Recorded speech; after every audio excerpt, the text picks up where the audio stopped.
ఈ మధ్యకాలంలో నేను ఒక ఇంటర్వ్యూ చూశాను. ప్రపంచ ప్రఖ్యాత బాక్సర్, సుమారుగా 37 సంవత్సరాలు తిరుగులేని మరి కాంకరర్ మైక్ టైసన్ని ఒక ఆయన ఇంటర్వ్యూ చేస్తూ ఉన్నప్పుడు ఆ టేబుల్ పైన మైక్ టైసన్ తను సంపాదించినటువంటి మెడల్స్ని, ఆ రివార్డ్స్ని, అవార్డ్స్ని అన్నిటిని ఒక దగ్గర పెట్టి, ఇవన్నీ చరిత్ర కదా, వీటి గురించి నీ అభిప్రాయం ఏంటని అడిగితే మైక్ టైసన్ ఉన్నపాటున ఒక మాట అన్నాడండి. ఇదంతా గార్బేజ్ అన్నాడు, ఇదంతా చెత్త అండి. నేను యవ్వనంలో ఉన్నప్పుడు ఇవన్నీ ప్రాముఖ్యం అనుకున్నాను. వయసు పెరిగిన తర్వాత నా ప్రయారిటీస్ మారిపోయినప్పుడు ఇవన్నీ కూడా నాకు విలువగా అనిపించట్లేదు, ప్రాధాన్యత అనిపించట్లేదు. ఇప్పుడు కుటుంబము, దేవుడే నాకు ప్రాముఖ్యమయ్యాడు అని మైక్ టైసన్ గారు చెప్పారు. బా, ఎంత గొప్ప సాక్ష్యం అండి. What a change. మన జీవితంలో వయస్సు, అనుభవము, స్థితిగతులు మారుతున్న కొలది మన ప్రయారిటీస్ మారిపోతూ ఉంటాయి. మనము వస్తువులకి, వాహనాలకి, మనకు కలిగిన వాటికి, బంధాలకి, బంధత్వాలకి మనం ఇచ్చే ప్రాధాన్యత మారిపోతూ ఉంటుంది.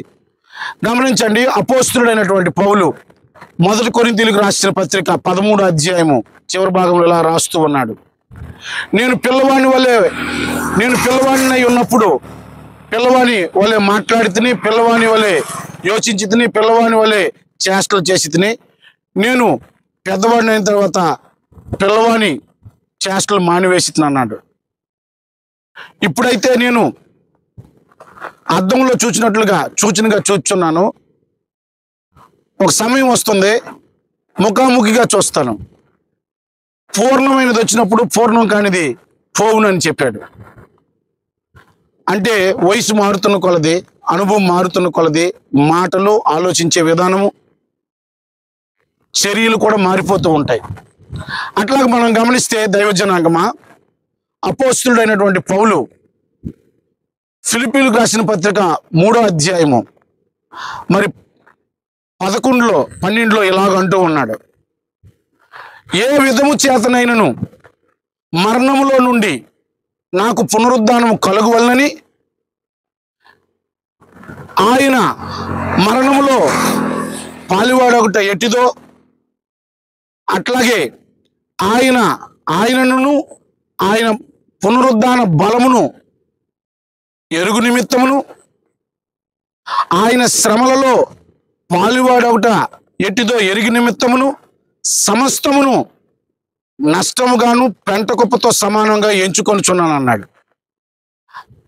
చూడండి, పౌలు భక్తుడు ఒకప్పుడు నేను రోమీలకు రోమీయుడిని, హెబ్రీలకు హెబ్రీయుడిని, యూదులకు యూదులను, గ్రీకును అన్నాడు. గమాలీయులు పాదాల కింద చదివాడు. ఆ దినాల్లో ఆర్థికంగాను, ఆత్మీయంగాను, సమాజంలోను అన్నిట్లో కూడా ఒక మానవునికి భూమి మీద అతిశయించడానికి ఏమేమి కావాలో పౌలుకి అన్నీ ఉన్నాయి.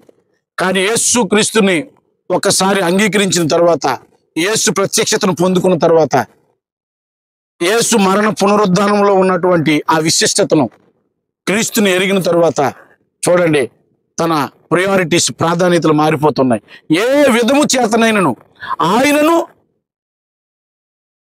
ఆయన పునరుద్ధాన బలమును నిమిత్తమును, ఆయన శ్రమలలో పాలివాడొకట ఎట్టిదో ఎరుగు నిమిత్తమును సమస్తమును నష్టపరుచుకొని పెంట కుప్పతో సమానంగా ఎంచుకుంటున్నా అంటున్నాడు.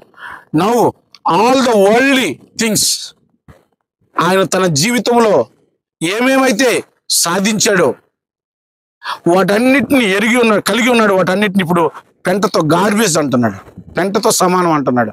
ప్రయారిటీస్ మారిపోయి చూసారా? అలాగే మనం చూస్తే హెబ్రీలకు రాసిన పత్రిక 11వ అధ్యాయంలో 24-25 ఇలాగుంది.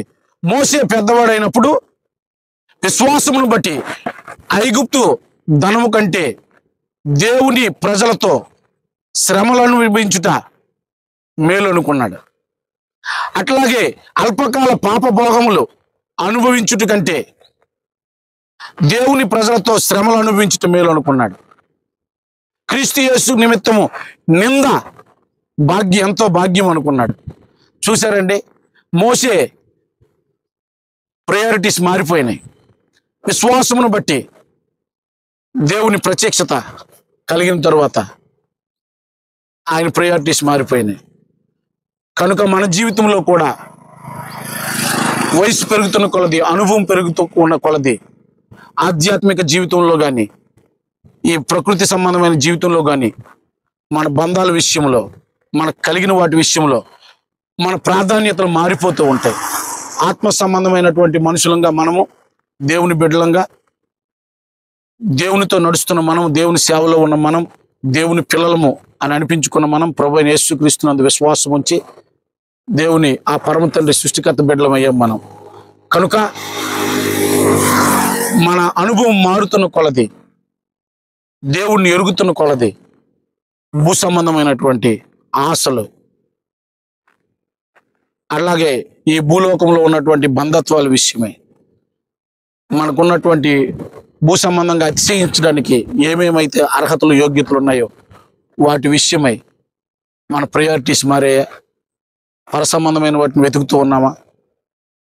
క్రీస్తు యేసును గూర్చియు, ఆయన పునరుద్ధానమును గూర్చియు, ఆయన శ్రమలలో పాలువాడొకటి గూర్చియు ఎట్టిదో ఎరిగి నిమిత్తం సమస్తం పెంటతో ఎంచుకున్నాడట పౌలు భక్తుడు.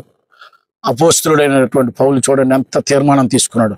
మోసే కూడా అండి, ఈవెన్ యోసేపు కూడా, నా ఎముకలు ఐగుప్తు పిరమిడ్స్లో ఉండిపోవడానికి, ఐగుప్తు చరిత్రలో ఉండిపోవడానికి ఇష్టం లేదు, హెబ్రోనులో తన పితరుల దగ్గర శాశ్వత చరిత్ర, దేవుని చరిత్రలో ఉండిపోవాలని హెబ్రోనులో తన ఎముకలు పాతిపెట్టమని చెప్తున్నాడు దేవుడు మిమ్మల్ని దర్శించినప్పుడు అని. కనుక దైవజనాంగమా, మన ప్రయారిటీస్ మారిపోతూ ఉంటాయి. మన అనుభవం పెరుగుతున్న కొలది, దేవునికి మనం సమీపం అవుతున్న కొలది. నీ ప్రయారిటీస్ మారాయా? దేవునికి సమీపంగా ఉన్నావా? ఈ మాటలను బట్టి ఉదయకాల సమయంలో మంచి నిర్ణయం మీరు తీసుకోవలసిందిగా ప్రభువైన యేసుక్రీస్తు నామంలో మిమ్మల్ని బ్రతిమాలుకుంటున్నాను. దేవుడు మనల్ని అందరిని దీవించి తన కృపలో భద్రపరచును గాక.